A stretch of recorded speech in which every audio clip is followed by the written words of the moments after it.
Welcome to this new Addon Spotlight. In this Addon Spotlight we're gonna look at a famous helicopter, the H135, which we also looked at earlier a few times I think already. This is version 143, which has been recently released, and it now contains a high skids edition and a normal edition.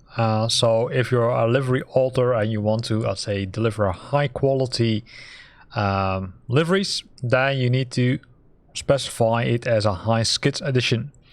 In addition to that, there were some updates to the refresh rates of the MFDs and the switches for the nav and the beacon and landing lights. They were stuck when the battery was off, and that's now being fixed. Also, the airspeed refresh rate has been fixed. It's now round number, and the AP yaw oscillation reduced at high speeds, also fixed. In addition to that, there were some questions about, okay, hey, what about Airland FS? Well, good news for you if you're a fan of Airland FS. The initial support for Airland FS has now been added. So it's also, I would say, following the line of what we see with the other helicopters. So the doors in the external part logic reworked to accommodate that, to make sure that it works correctly with Airland FS. Collector will no longer initialize at the mid position, so keep that in mind, and the runway start will engage APCP and the engines to flight, so you can directly take off. There were some fixes for external parts and internal parts, and that's it. Besides that, there are some other, I would say, adjustments being made. And the good thing is that if you like to have pilots and co-pilots in an aircraft, well, good news for you, because they're back in this edition. So let's go inside the helicopter, and then let's see if we can start it right. A lot of buttons here on the top, as we all know, right? Generator on, off. It looks like you can't switch it off anymore. That's kind of fun. Then we've got all the options here, like the forwards, the emergency exits, the panel brightness is here, and then the panel lights, which you can switch on and off. All the rest of the lights, like the co-pilot settings, the view can be set on and off. And then we've got the lights here. At least I thought the lights were here, but maybe I'm making a small mistake here. Maybe they were somewhere different. Let me figure it out. But those lights are also updated. I'm pretty sure they were here last time I looked at it. You can still see the buttons here, which are not working yet. Then we've got the autopilot options, the Euronav system approved system, and then we've got some options which are probably will be available in some newer releases to, let's say, control the Garmins, etc. So let's find the lights. Let's see if they're here. Lamp test, no. Standby, avionics, can be switched on and off. Standby battery. Shows you some green buttons here, right? If you switch that one on. Air conditioning, also nice. Fuel systems, forward and after. Auxiliary fuel, pilot heat, the battery master switch, the cabin lights, which you can switch on and off. And those were the buttons probably which they referred to, because these are the buttons for landing lights, strobe, position, and the ACOL lights. So now all the lights are burning. Yeah, everything is fine. So we just found the lights. They were just in front of us, only on the top. So besides that, what do we have else? The AFCS is disengaged. Both SES are disengaged. So tells you, hey, the collective control is not ready. Move your collective axis up and down to initialize them. So we're going to do that in MSFS settings on the control space, you must use the following bindings: throttle axis. So if for some reason the throttle is not set correctly, it will give you some more information what you can do. Besides that, I think there's some new options here on the bottom. We've got the cold and dark, which is simply means that you can start from scratch. You've got the ready for takeoff, which again is ready for takeoff, and then you can shut down the engines. So there's some options here. They are, I would say, the engines are not ready to start. So let's see if we can start the engines.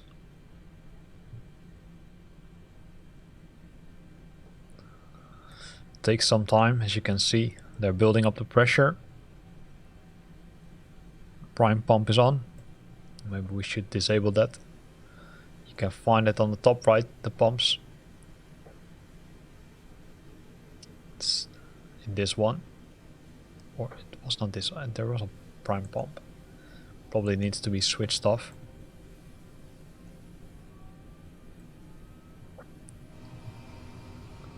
You can see the rotors are now starting to run.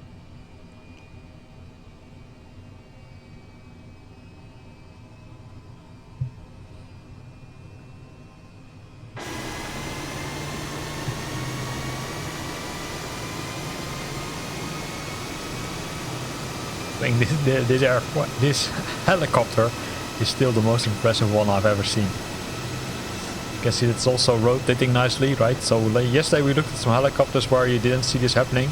Or I think it was even today. And it looks like everything is working, right? So the heat is off, so we can switch on the heat, right? You can switch on the pilot heat if you want. See, that's also being fixed. Backup says it's a warning. And then we've got the trim is off. You can see some other options.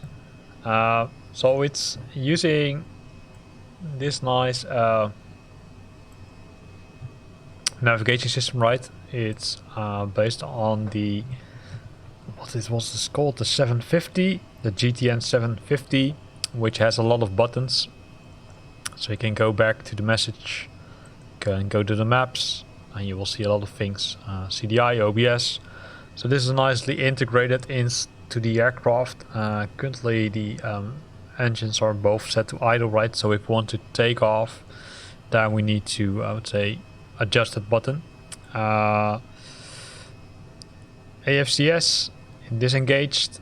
Both sets are still red, so trying to figure out. Says here the collective position is unsafe. The autopilot is also it's not switched on, right? No. Almost wanting to understand.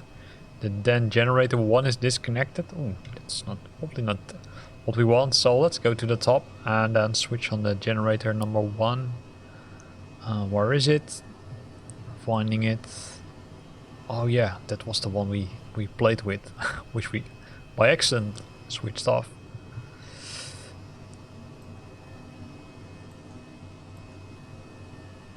Oh, this is the light.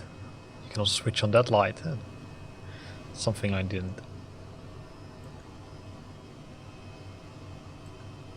So now generator 1 is running. Okay, that's good. So now everything is ready for takeoff. So let's move these buttons to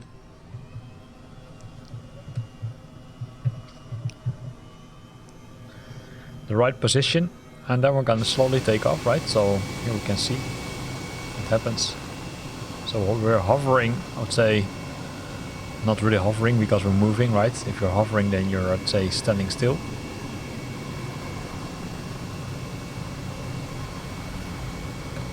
Let's go full throttle. And let's go inside the cabin.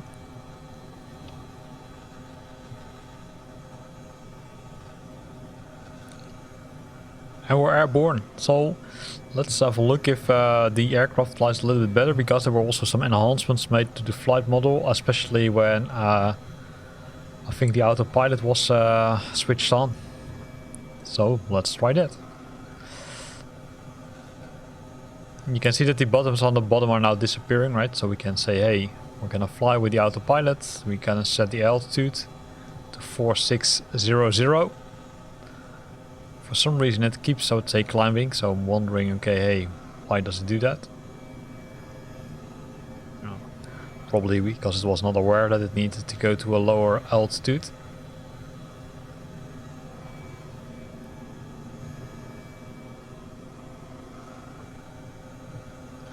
So I'm gonna reduce the throttle, right, because we're in the red zone.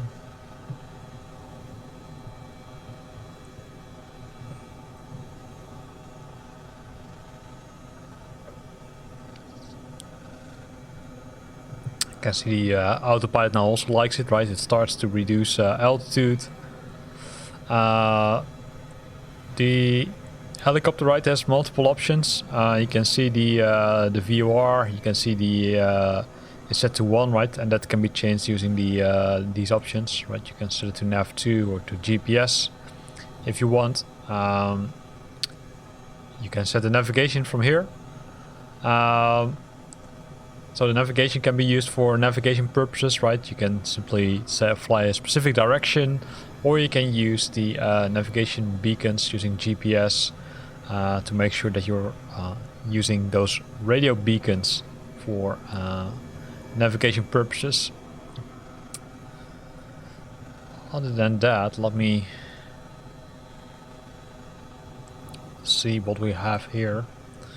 We've got the MFD knob. It's not doing a lot as we speak. So we've got this button, which can be used to change the background. Whoa. DCPL and CPL. What does DCPL do?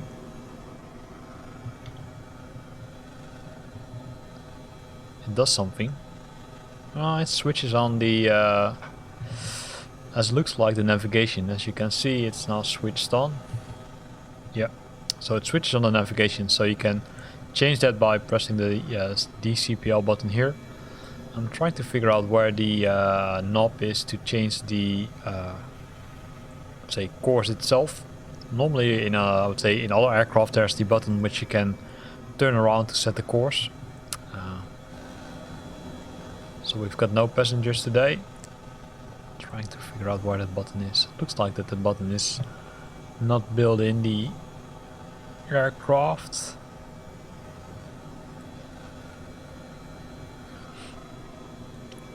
Besides that, we of course have the option to set a direct course, right? So we can go to the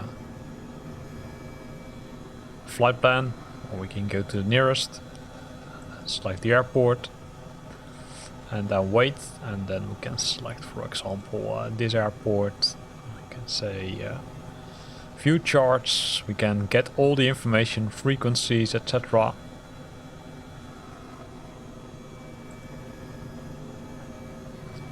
And I thought that there was also an option to automatically add it to the flight plan, but that doesn't look like to be the case.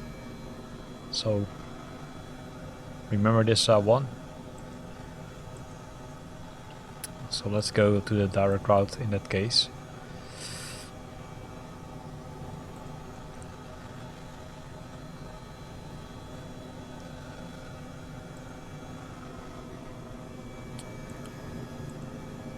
We can't set the destination now.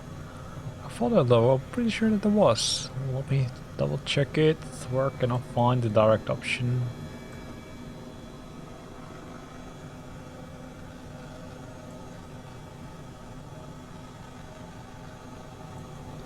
Note arms, procedures, preview.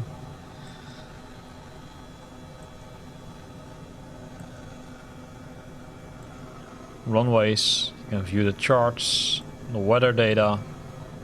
Not everything is available because some of them require the GNS 750 paid version, or GTN 750 paid version if I'm correct, so be aware of that.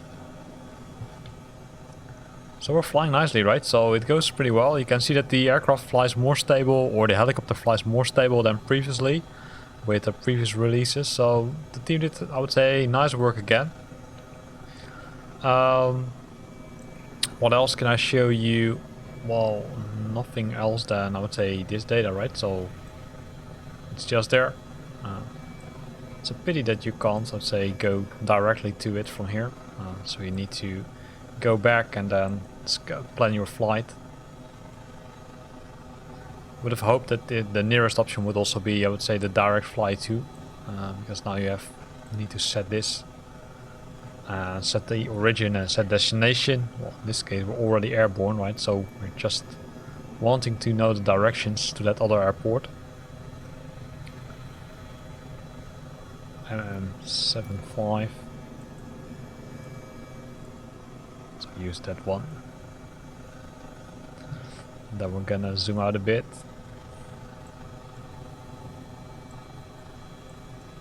Is there something else in the neighborhood?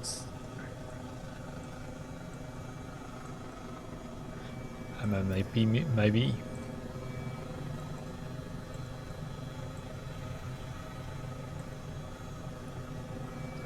So now we've set this, let's see if the GPS works.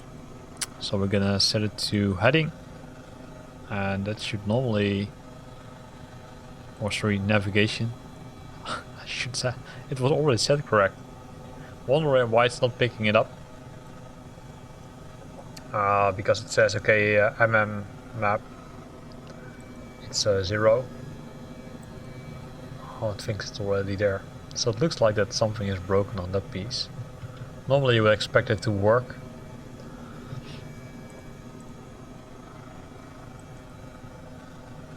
Right, it should fly in this direction.